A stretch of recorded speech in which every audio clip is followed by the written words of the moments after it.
St. Cloud State men's hockey back at the Herb Brooks National Hockey Center for the first time since upsetting top-ranked Minnesota. Could they stay in the top 10 and knock off the Minnesota Duluth Bulldogs? Women's hockey also in action as they headed out east to take on RPI. Could the ladies earn their first sweep since October of 2012? SCSU Wrestling kicking off their 2014 campaign with the Red and Black Classic. Sartell and Rocori in the state quarterfinals. Who would advance? Let's turn the page for the next chapter in Granite City sports.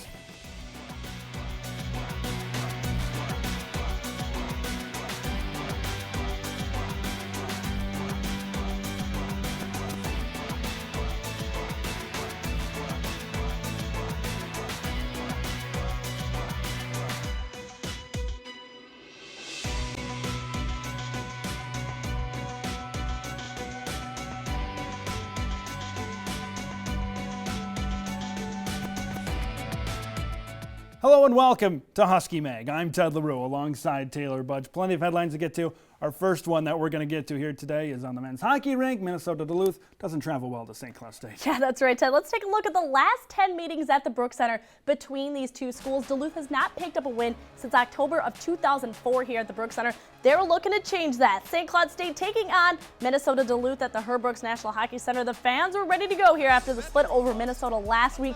Early in this matchup, Justin Crandall looking to bury the biscuit, but Charlie Lindgren is there to keep it a scoreless game. Lindgren, though, wasn't so lucky in this shot. Dominic Toninato crosses up Lindgren as he converts top shelf to give the Bulldogs an early 1-0 lead. Huskies on the attack a few minutes later. Kali Kosala nearly converts on the backhand, though. Closing seconds of the first period, Jimmy Murray fires this one at the horn, but the post turns this one away. UMD has the early 1-0 lead. Second period, here come the Huskies. Johnny Brodzinski fires it in there, gets the Cardinal and Black on the board as he snipes it from the circle. Fans loving it in St. Cloud. Yet another power play opportunity for the Huskies. Joey Bennick dishes it down low between two Bulldogs. Freshman Patrick Russell nets his first career goal in this Blizzard's Best nominee. Impressive wraparound. I'm sure he'll never forget this one. A slow-mo replay for the freshman as the Huskies take the lead. Huskies leading 2-1 in the third. Andy Lewinsky slaps in a one-timer on the power play. Minnesota Duluth knots this game at 2 in the third. 3 periods not enough here. SCSU turns the puck over in their own zone. Duluth takes the advantage. Kyle Osterberg finds an open Cal Dukowski on the doorstep and ends this one as the Bulldogs knock off the Huskies in overtime on the great feed and great finish. 3-2 the final here in St. Cloud. And we're taking a look at the final in this one. As you said, Taylor, 3-2, the final score in this one. 13 total penalties in this game. And coming into this game, Minnesota Duluth was the most penalized team in the NCAA, and they showed it in this one. Averaging 23 minutes per game in the box. That's over a third of the game, Ted. I don't know how about you, but that wasn't something that was going in Duluth's favor. St. Cloud State's second game in a row where the Huskies fall in overtime. They fell in game 2 against the Gophers last weekend. One thing in the Huskies' favor, though, they did outshoot the Bulldogs 35-21. All but one game this season, the Huskies have been outshooting their opponent. Huskies couldn't get it done at home, and we take a look at some post-game reactions. Oh, that final play, Austin Young made a great play on the wall here. He got it down to Osterberg, and he made the goal really easy for me. He put it right in my wheelhouse, and it was a nice play by him. You're going to lose some games, but you got to let the other team earn it, and that was one where that falls on discipline, on leadership, and it was self-destructed at the end of the game. Our D did not play well tonight. We had a lot of turnovers in the neutral zone and even our D zone. We as a core need to play much better if we want to win. Chuck held us in, and that could have been easily, 5-2 game. Saturday, the Huskies were looking to come back to acquire the split, but they would find themselves in a dogfight. 3 minutes into the first, Dominic Toninato nets his second goal of the weekend as he chips it in off the rebound to give the Bulldogs a very early lead in game 2. Final minute of the first, somehow Austin Farley gets it past Lindgren. Bulldogs up 2-0 in the first. Another look, little bad luck for Charlie St. Cloud on that one. And just like that, the Huskies find themselves in a 2-0 hole here as Duluth gets on the board. An overhead look, sometimes the puck just doesn't bounce your way, Taylor. Clearly, as Charlie Lindgren suffers a setback. Final minutes of the first. This hit from Kali Kosala gets him a game misconduct. That's a major penalty as he's out for the remainder of the game. In addition to being on the power play for 5 minutes, Duluth Huskies were able to kill that off, and Joey Bennick in the second period gets SCSU on the board through 2 defenders. He lights the lamp on the power play to cut the Duluth lead in half. Fans are loving this celly of Joey Bennick as always. Coach Motzko urging his boys to get another one and hopefully tie it up here. Third period off the faceoff. Huskies turn it over. UMD back the other way, and the empty net goal by Justin Crandall seals it for the Bulldogs. 3-1 the final on Saturday in this one. First time that St. Cloud State has been swept by Duluth since 1999. Bulldogs improved to 6-4 overall with a 3-1 victory. 3 penalties on Dominic Toninato. Not an issue as he scored goal number 7 on the year for him. He finished the weekend with 3 total points. Another note, Ted, no even strength goals were scored by the Huskies this weekend. Bennick has his 4th goal of the season. He's had 7 shots on goal. And you talk about that, Bob Motzko talked about it. They've struggled on even strength 5-on-5 opportunities so far this season. We take a look at some post-game reaction after Saturday's loss for the Huskies. I mean, that was a great series. That's a good hockey team. Tough to play in this rink. We got on them early both games. That was the big thing. It's tough. They get the crowd in it early and they get ahead. So big getting that first goal and then just kind of grinding it out, staying out of the penalty box. We have to stay focused, and we have to do little things right, and all the things that teams find themselves in behind the 8 ball a little bit that they have to do.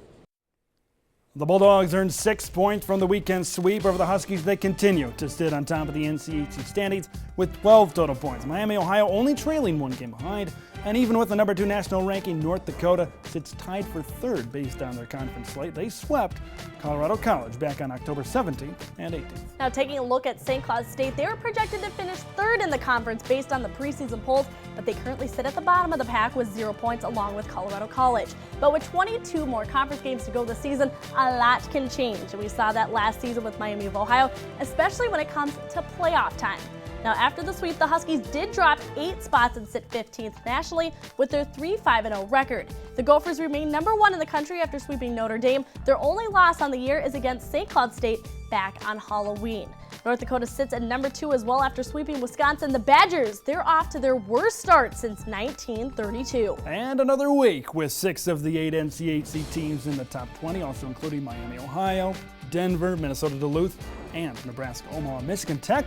They're in the top 10 for the first time this season, as the Huskies, the Michigan Tech Huskies that is, are the only undefeated team remaining in NCAA Division I hockey. Now St. Cloud State will look to earn its way back into the top 10 and snap their 3-game losing streak when heading out to Kalamazoo this weekend to take on the 3-5 Broncos of Western Michigan in this NCHC series. Puck drop for both of these games this weekend are set for 6:07 Central Time. You can catch the games by listening to 99.9 FM or by visiting scsuhuskies.com. Now coming up, we'll shift from men's to women's hockey. Could they get their first sweep out east in nearly 2 years? And the tradition that is Husky wrestling is back. One grappler really stood out. That and more coming up. Stay tuned. We're going to shift gears a little bit, going from men's to women's hockey. Good news, we stay on the rink. SCSU women heading east, taking on RPI. First period, Molly Ilikainen with a triple deke. Gordon Bombay would be proud. Huskies up 1-0. SCSU on the power play. Snipers will snipe. Lauren Hespedide, she snipes to give the Huskies an early 2-0 lead. Later on in the first, RPI on the way back. Catherine Schilter with a drive. It's blocked in front, but Lauren Walsh cleans it up in the slot. Pass Julie Friend, 2-1 game in the second. Engineers coming back at home. Pass dropped off for Alex Devoto. She cranks it in, ties the game at 2 apiece. Another power play opportunity, another goal on the breakaway. This time it's Abby Ness converting to put the Huskies ahead for good 3-2 the final. Huskies improved to 4-4-1 after Friday night's win over the Engineers. Ilikainen, Ness, Hespedide, they all find the back of the net out in Troy. Ness scoring her 2nd goal of the season, while Lauren Hespedide picked up her 2nd as well off of the power play. Julie Fred picked up her 4th win in between the pipes for the Huskies, even after being outshot 30-26. The senior netminder was able to make 28 saves in her 60 minutes played, while the Engineers get their 7th loss on the season. Now the Huskies looking for the sweep on Saturday. SCSU here on the power play. Big scrum in front of the net. Puck gets to Lexi Slattery, and she powers it home for a 1-0 lead. St. Cloud early on. Huskies were great on the power play this weekend. Midway through the second out, here's everybody's favorite, a breakaway. Vanessa Spataro with a beautiful goal. Huskies ahead 2-0 on Saturday out east.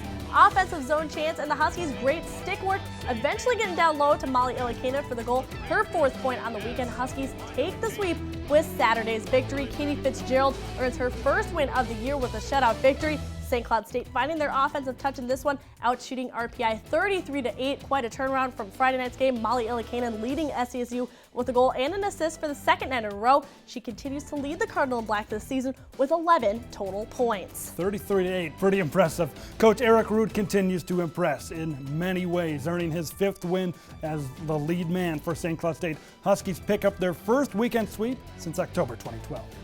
Now taking a look at the standings in the WCHA, MSU Mankato remains winless in the WCHA with Bemidji State barely ahead as they sit in 8th. That lone win coming surprisingly against the Gophers. After the men's hockey team hosted the Bulldogs last weekend, this time it's the women's turn as they host Minnesota Duluth this weekend at the Herb Brooks National Hockey Center. Puck drop for Friday night's game set for 7:07. Both teams will have to quickly regroup as Game 2 starts at 3:07 on Saturday afternoon.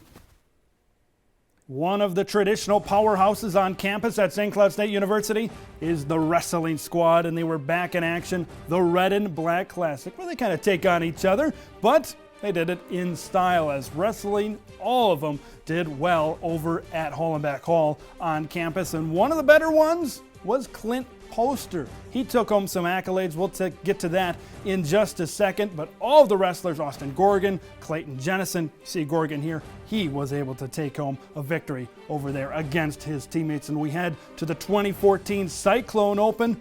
First place for Clint Poster, second place in the heavyweight weight class for Austin Gorgon, and Larry Baumstadt as well takes home a second place. Clint Poster, he was named National Division II Wrestler, Co-Wrestler of the Week, and NSIC Wrestler of the Week. He's pretty happy and proud about his accomplishments. It's definitely a good honor. Happy about it, that's for sure. And so it's a good way to start off the season, I guess, in the NSIC Wrestler of the Week. I mean, there's a lot of tough competitors, and I'm glad I'm up there with them. There's some things definitely to improve on, that's for sure. Definitely not at the end of season shape yet, but there's plenty of time for that. St. Cloud State sitting about middle of the road in the NSIC, taking on a bottom feeder, Minot State, this weekend on the football field over there up in upper North Dakota. 27-14, good win for St. Cloud State as they pulled a 500 on the year. No Liddell White, no Kenneth Walker for the Huskies, but you got Jaden Huff, 59 yards on the ground. Matt Hentges, 88 yards receiving through the air for St. Cloud State. Not having White or Walker doesn't seem like it's been a big problem for the Huskies. They got their second straight win. Another reason for the win, Nate Meyer, 208 yards, leads the Huskies 27-14 overall. Now taking a look at the NSIC North standings. Like I said, kind of a rebuilding year for the Huskies after losing Philip Klophockey after he graduated. Minnesota Duluth sitting on top overall, 6-0 in the division, 10-0 overall. A very strong team coming out up in University of Minnesota Duluth. Northern State, they're close behind too, 7-3 overall. Still got to like where you're at for St. Cloud State, considering it's a rebuilding year. You're 4-2 in the division, 5-5 overall this season. And coming up, we got a big game for St. Cloud State. Yeah, that's right. Even though it snowed over a foot here in St. Cloud, they're not going to have that be an issue over in Husky Stadium. They had the trucks out today. They had the shovels out, trying to make the field as clear as possible for the last regular season game at home. St. Cloud State taking on the University of Mary from Bismarck, North Dakota. That game, 1:00 p.m. this Saturday over at Husky Stadium. Record snowfall in St. Cloud, but it won't stop anybody. We're set to take a journey to Collegeville. St. John's football matched up with Bethel for the conference lead. Could they take it home? Find out next. St. John's football has been quite successful so far this season, Ted. They had a big game against Bethel this past weekend, and it really kind of shaped how they were going to go into the Division III tournament. Bethel's in their super region. They're stacked. Number one in that super region is Wisconsin Whitewater. We take a look for the MIAC lead. St. John's ready for the Bethel Royals at Clemens Stadium in Collegeville. Option for the Royal doesn't go well. Bridgeport Tussler can hang on to the pitch. Johnny's with their first forced turnover of the game. Their defense was pretty good on the afternoon. Later on in the first, Nick Martin delivering this long bomb, and Evan Clark, the Phoenix native, warming up the Johnny's offense all the way down to the 6 for the red and white. Very next play, fake to Sura. Martin finds JT Ford in the back of the end zone for the Johnny touchdown. St. John's up 7-0 early on. Bethel fast forward to the second quarter. Here's a turnover number 2. Eric Peterson running around Jeremy Piper and Randy Perez, creating a Bethel sandwich here as the ball is recovered by the Johnnies. Leads to Sam Sura's 3-yard touchdown right here to give the Johnnies a big 21-0 lead over the Royals. Sam Sura getting in his first of 2 scores on the day. Bethel trying to get in, backed into it, but doesn't go so well here. Peterson forces it into coverage. Randy Perez is in the right place at the right time as he recovers the 3rd turnover for the Johnnies. 4 minutes into the 4th, Bethel finally gets on the board. Peterson finds Bryce Marquardt, 62 yards, 2-point conversion later. Bethel cuts the lead to 24-8. 3 minutes left in the game. Sam Sura closes the door on Bethel's MIAC hopes as he elevates both himself and St. John's to victory. Everybody's going crazy at Clemens Stadium after they top the 10th ranked Royals. Taking a look, 31-8. This was a very surprising outcome as St. John's and Bethel was expected to be very even all the way through, but Sura, he got fed. 40 carries in this one, 119 yards on the ground for Sura in this one, and Nick Martin threw for 173 for the Johnnies. After that big win over Bethel, St. John's, they move up to number 3 in the D3 football super region. Taking a look also, St. Thomas, they're at number 9. Johnnies beat them back in September. And you see Bethel, after that loss, they dropped down to 6th. Right now, they're on the edge as if they're going to be able to make that final Division III tournament. But the Johnnies, they're right in there in one of the most stacked super regions in Division III college football. Johnny's on the ice taking on the Yellow Jackets of Wisconsin Superior Thursday night. Start things off in the first. Ross Tackling says hello to Patrick Linkoff. And later on in the first, Johnny's on the attack. Joe Freemark throws one on the net, but here comes the garbage man, Neil Smith, to clean it up to give the Johnnies an early 1-0 lead in the first. Moving into the second period now, Yellow Jackets on the attack. Owen Stauber gets one on the net. Another rebound goal. Jake Johnson finishes the job this time to tie it all up at 1 apiece. Third period, Johnny's looking to put the game away. They do exactly that. Loose puck in front, gathered on the tape by Kevin Becker. Dr. Becker converts on the back end. St. John's with the lead in the third. Johnny's looking to add some more to their total. Kevin Becker nearly gets goal number 2. SJU finishes with 2 goals. That's all the Johnnies need as they take this one 2-1 over the Yellow Jackets. Always great to keep a 0 in that loss column for St. John's on the ice. They got that one tie though. Becker, Kevin Becker, 2 shots on goal, 1 goal, 50% in the shots department. You'll take that any day of the week.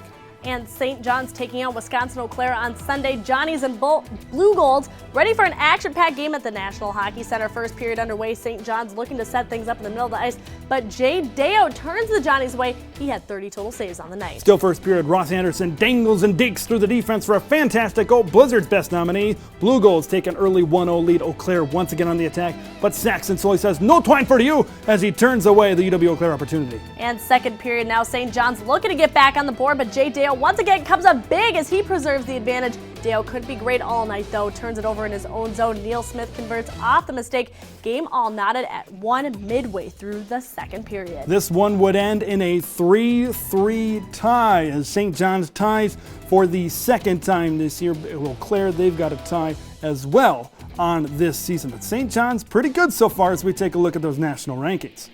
St. John's not in the top 10, sitting 15th nationally, but like you said, it's a very early season so far. They still have a lot of time to climb back up. Plattsburgh State sitting at number 5. Most of last season, they were sitting in the number 1 slot, so a lot of time for them too to move up as St. Norbert currently sits on top of the D3 hockey standings. You take a look at some of these. St. Norbert, a power from northern Wisconsin up there near the Green Bay area. 4-0, Wisconsin Stevens Point, Wisconsin Eau Claire. The WIAC, a very tough hockey conference in Division III. Heading to high school football, Rocori taking on Becker, Class 4A state quarterfinals. First quarter, Bo Pauly plunges it in from 1 yard out. Early 8-0 lead for the Becker Bulldogs. After this fake extra point, creative play calling for the Dogs as they take an early advantage.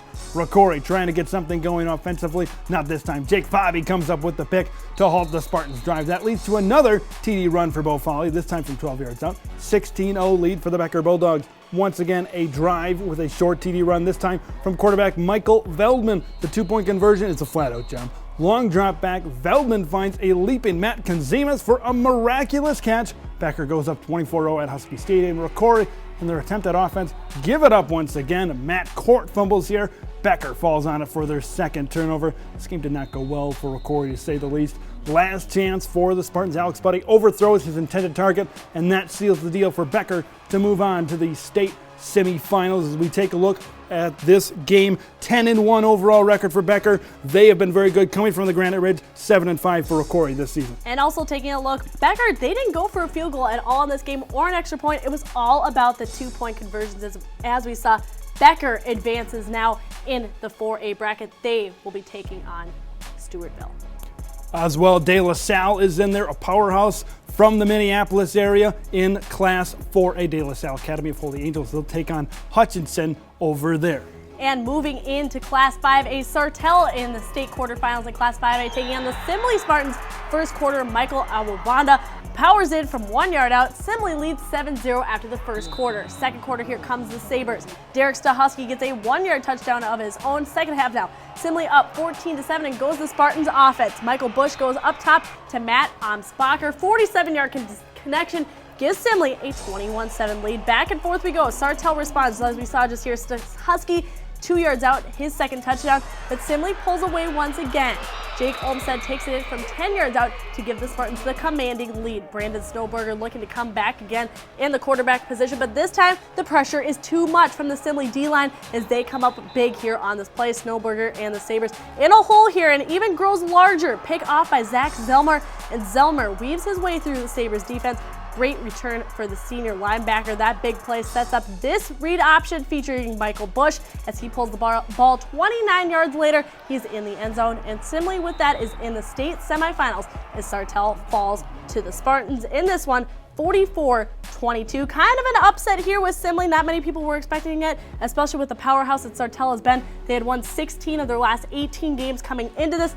Husky, not super hot of a game for him, 39 yards, but he did have those 2 touchdowns. It's a very good point. Early on in this season, Husky broke the Sartell rushing record, and kind of towards the end, he had an ankle injury at 39 yards. Maybe he was halted in that one, but 207 passing yards for Snowberger in this one as we take a look at the bracket here in this class, Taylor. So now Simley is going to advance. They're going to take on Spring Lake Park. In this one, St. Michael Albertville, very powerful team. Saw them advance last year because they were the ones that beat Sartell to be in this position. St. Michael Albertville, historically a very good football program in Class 4A. It may not have been a great showing against Michigan State in East Lansing, but men's basketball is looking to respond. Women's basketball is kicking off as well. We'll have a preview with Brent Weber coming up. Now shifting gears from the state high school football tournament to St. Cloud State basketball, Ted. Both men's and women's teams have high expectations. Husky Mag correspondent Brent Weber joins us now. Brent, aren't those expectations high? Yep, Ted and Taylor, this is going to be a learning experience this year for the Huskies. They have a new head coach in Matt Reimers as he's replacing the legend Kevin Schlegel. Reimers' first trip was to East Lansing as they took on the Michigan State Spartans. They took on Tom Izzo and his powerhouse Division I team. Wasn't the best outcome for the Huskies as they dropped that one 101-46, but the Huskies and Matt Reimer learned quite a bit from Izzo. He treats everybody the same, whether you're a former NBA player of his or a Division II guy coaching in his first game as a head coach. He treats everybody the same, and so I think it just reinforces that you need to be good to everybody because you never know when someone can help you down the road. I think it helped that he talked to our guys afterwards and basically said you guys have got to be a better leadership, and it's nothing different than what we haven't said to them. Sometimes it takes a different voice to get through to them, but I think they took from it that they had a chance to listen to one of the premier coaches in college basketball and talk about a lot of things, not just basketball but life, and I feel like they took a lot from that. We've had very good practices since then, so hopefully moving forward here we'll continue to improve and learn that you got to bring your best every day. Now the men will be in action again this weekend as they travel to Las Vegas for a couple more games. And for the women's team, they'll be replacing 3 big-name senior starters from last year in Rachel Moen, Sam Price, and Jessica Benson. This upcoming year will be a lot about filling those holes, but they've had a couple of scrimmages and exhibitions already, and Coach Lori Fish is really happy about her team right now. We're looking forward to seeing what our team becomes. The hard part for us right now is we're really injured. Of 17 people, we have 11 healthy bodies right now. And so right now that's been the biggest adjustment for us because we've had to put people in different positions, and they've really handled that role well for us. So hopefully in the next month we can start getting a little healthier, which I think will help us because it makes it extremely difficult to practice when you have one sub. Ted and Taylor, whether it's men's or women's, expectations are really high here in Hallenbeck Hall for this upcoming basketball season. Thanks, Brent. It definitely looks like an exciting years ahead for both basketball teams at St. Cloud State. Speaking of exciting things ahead, we're going to have Blizzard's Best. Stay tuned for the top 3 plays of the week. It's coming back right after this. We've covered everything, so we might as well wrap it all up with the best 3 plays of the week, Taylor. Let's take a look, starting first at number 3, Rocori Becker State 4A quarterfinals. Becker going for the next break. No, we're going for 2. Plunges it in there. That's how we do it at Becker High. Later on in the game, going for 2 once again. 22-0 lead at this point. Throwing to the end zone. What a catch. Inside double coverage.